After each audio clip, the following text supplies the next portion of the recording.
Hello and welcome to UDL in 15 minutes, where educators discuss their experiences with UDL. I'm Louie Lord Nelson, UDL author and leader. Today I'm talking with Carla-Ann Brown, a 6th grade world cultures teacher at P.K. Young Developmental Research School at the University of Florida. Today, Carla-Ann is going to share how she uses backward planning and UDL to design units that are inclusive as well as culturally sustaining. Hi, Carla-Ann, how are you? I'm doing great. How are you? I'm fabulous. Thank you so much. So, can you share a bit about PK Young? So, PK Young is a developmental research school that's associated with the University of Florida in Gainesville, Florida, and it is a public research school. So, the student population of PK Young is required by law to match the economic and racial demographics of the state of Florida. So, it's really interesting how our student population is diverse because it's intentionally diverse, because we have to match the demographics of the state of Florida. So when the demographics of the state of Florida change, our student demographics change as well.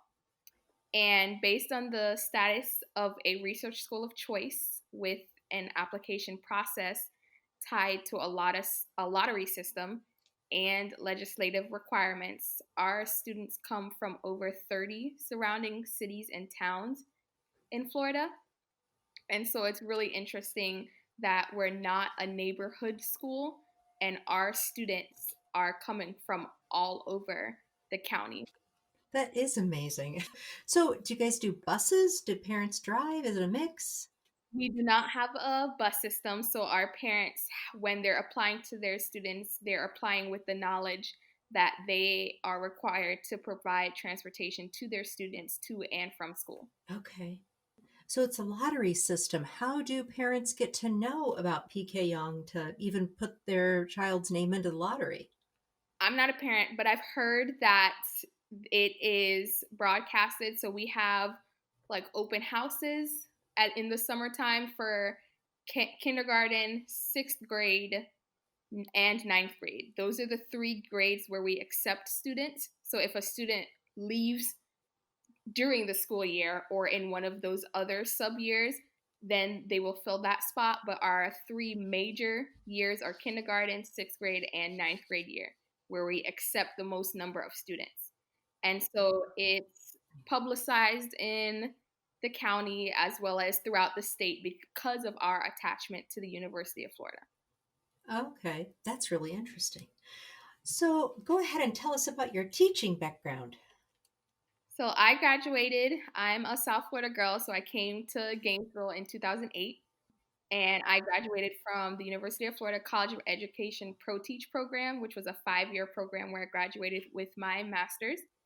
I taught at Terwilliger Elementary. That was my first place of employment, which was a Title I school where the majority of the students were students of color from predominantly low-income neighborhoods. And I taught at Terwilliger for 3 years. And then in 2016, I wanted a change of pace.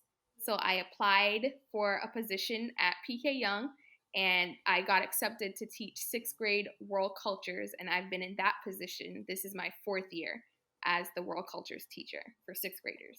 Wow, that's awesome. That's awesome. Well, you and I have been talking about backwards planning, and it's a really popular strategy for lesson and unit planning with UDL. But I love that you're going to offer your specific example. So take us through that and how you got started and the first steps you take. Okay, so for my class, there is not a set curriculum that I follow. So fortunately, all of the teachers at PK Young, we have a lot of autonomy to create the classes and the curriculum how we want, as long as they meet the standards for that grade for the state of Florida. So for me, I was able to, and I had the privilege of creating the units that I wanted to teach. And so for each unit, I start by thinking about the essential question, the objectives, and the goals for the unit as a whole. So what I want the students to be able to accomplish or demonstrate by the end of the unit. And then my next step is thinking about how much time I'm going to spend on that unit. So in a regular school, year pre-COVID, most of my units lasted about 2 to 3 months, and I had about 5 units for the entire school year. But now with COVID and our curriculum changing, so now I have a semester to teach half of the sixth graders, and then spring semester I teach the other half. My units got crunched a little bit, so I had to spend a lot of time rethinking how much time I wanted to spend on each unit.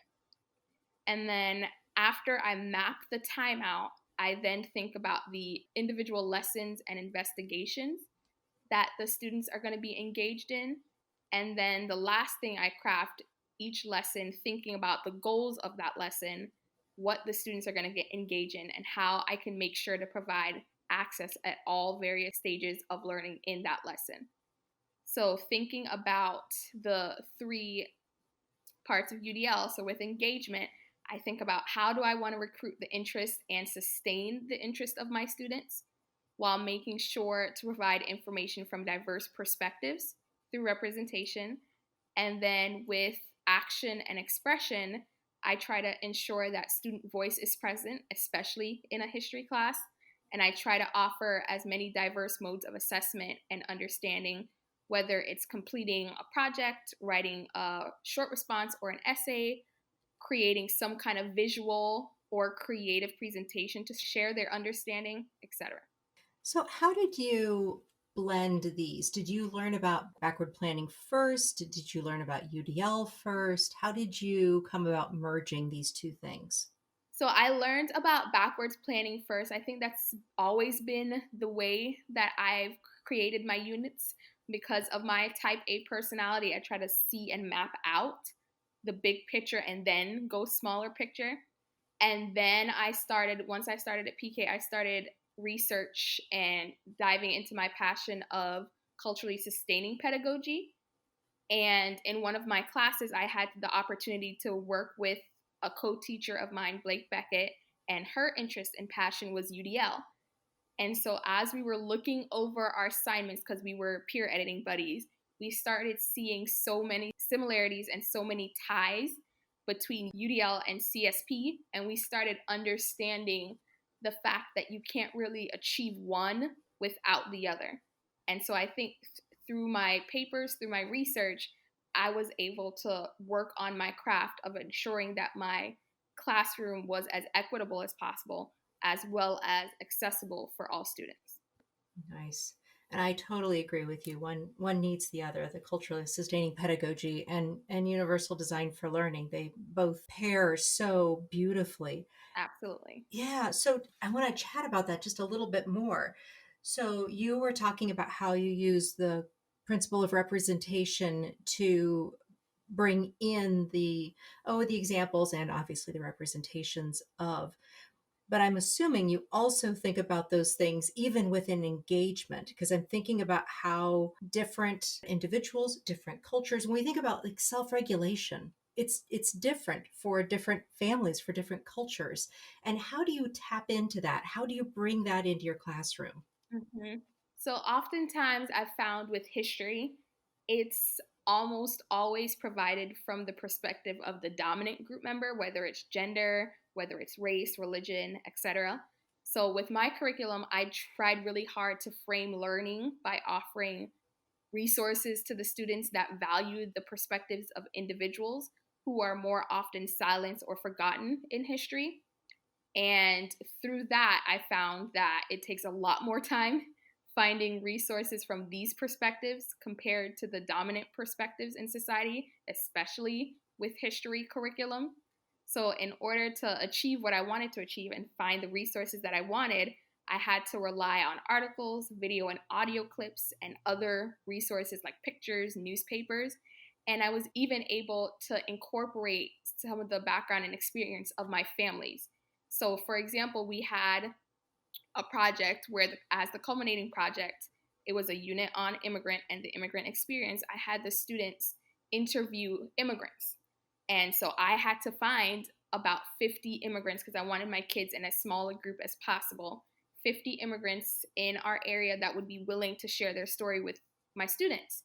And so I opened it up to PK faculty, I opened it up to UF faculty, and I opened it up to the parents. So I sent out these letters where I explained the project and I asked for volunteers who were immigrants to the United States who would be willing to come in during school hours because I wanted the kids to record their experience and share why they moved, what their experience was like, etc. And I felt that with that project, because I got a lot of parent volunteers, I think more than half of the people who were interviewed were parents or families, members of the family or friends of the family. And I found that that created a much stronger tie between what was happening in my class and the families of the students who were in my class. Nice. Yeah. So then there was a natural draw and connection there. So you didn't have to Mm-hmm. maybe push so hard for those things. Yeah. Yeah. I think that's a tough thing for teachers who are just getting started with UDL. They look at some of these things and they feel like they have to, well, like the word I used, they have to push it. They have to figure things out instead of turning to these natural supports like you did, which is to the natural support links directly to what the students know and is a part of who they are and their experiences. That's wonderful. It's beautiful. It's perfect. Or they look at UDL and some of like the examples and the framework and become so overwhelmed because they think that they have to accomplish all of it at one time Right. instead of looking in pieces and looking at, okay, how can I gauge the interest of my kids? Let me start with this one lesson, or let me start with this one unit instead of looking at all of their lessons and all of their units. And I think that's what overwhelms a lot of people is they want to start too big instead of starting super small. Yeah, I agree. I agree. I always say, choose a checkpoint for goodness sakes. I mean, just Mm-hmm. start really, really small and you'll be okay. So I just have one last question because that's probably all we'll have time for. When it comes to getting your students within our COVID environments connected in and digging in as deeply as you have in the past when it was face to face, how have you shifted within the online or the distance learning setting and using UDL to help your students dig in just as far as you did when you were face to face? I felt like that is like one of the biggest challenges with teachers right now is trying to be as engaging as possible.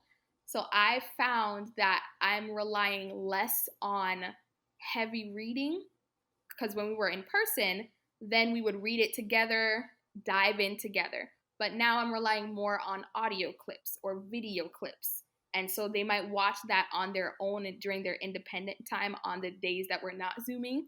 And then on the days that we do Zoom, that's when we dive in and we engage together. And I put them in groups so that they can talk, research, write notes, etc. So it's almost like the flip of what I was doing before. So like our Zoom time is spent diving into what they might have already gotten a taste of during their independent time. Yeah. And what I love is that you recognize that the richness in learning is still there within those audio clips and those video clips. It's what you've cultivated. You know the content, they're getting that, and they can bring in that information and sew it together with what they're comprehending through the text. And that's beautiful. It's wonderful. Well, I really appreciate your time. Thank you so much, Carla-Ann. This has been a fabulous conversation. Thank you. I've had a lot of fun sharing my experience, and I hope someone else can take from what I've learned and what I'm trying to do or accomplish in my class. Oh, thank you. And I'm positive they will. So, for those listening to this podcast, you can find supplemental materials like an image montage with closed captioning, that montage with audio descriptions, a transcript, and an associated blog at my website, which is www.theudlapproach.com/media. And finally, if you have a story to share about UDL implementation for UDL in 15 minutes, you can contact me through the udlapproach.com. And thanks to everyone for your work in revolutionizing education through UDL and making it our goal to develop expert learners.